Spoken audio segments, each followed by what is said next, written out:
கீரை பொரியல் சாதம் எப்படி பண்ணுறதுன்னு பார்த்துடலாமா?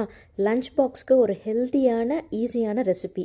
அதுக்கு முதல்ல ஒரு கடாயில் 3 ஸ்பூன் எண்ணெய் சேர்த்துக்கோங்க. எண்ணெய் காஞ்சதுக்கப்புறமா கடுகு, உளுந்து, 2 பல் பூண்டு, 2 காஞ்ச மிளகா, பாதி வெங்காயம் நீலவாக்கில் கட் பண்ணி சேர்த்துருக்கேன். காஞ்ச மிளகா உங்கள் காரத்துக்கு ஏற்ற மாதிரி சேர்த்துக்கோங்க. வெங்காயம் கண்ணாடி பதம் வர அளவுக்கு வதங்கினா போதும். வெங்காயம் வதங்கினதுக்கப்புறமா நம்ம கீரையை சேர்த்துக்கலாம். சேர்த்துட்டு இப்போ எல்லாத்தையும் நல்லா கலந்து விட்டுருங்க. ஒரு 2 நிமிஷம் வதக்கினா போதும். கீரையிலேருந்தே தண்ணி விடும், அதனால் தண்ணி சேர்க்க தேவையில்லை. 2 நிமிஷம் வதங்கினதுக்கப்புறமா 3 ஸ்பூன் தேங்காய் துருவல் சேர்த்து திரும்பவும் ஒரு 2 நிமிஷம் வதக்கலாம். அடுத்து நம்ம குக் பண்ணி வச்சுருக்கிற அரிசியை இதில் சேர்த்துடலாம். இதில் நீங்கள் பாஸ்மதி ரைஸ் கூட ட்ரை பண்ணலாம், ரொம்ப நல்லாயிருக்கும். இப்போ நம்ம உப்பு சேர்த்துக்கலாம் இதில். ஏன்னா கீரை வேகும் போதே நீங்கள் உப்பு சேர்த்துட்டிங்க அப்படின்னா கீரையில் ரொம்ப உப்பான மாதிரி ஆகிடும்.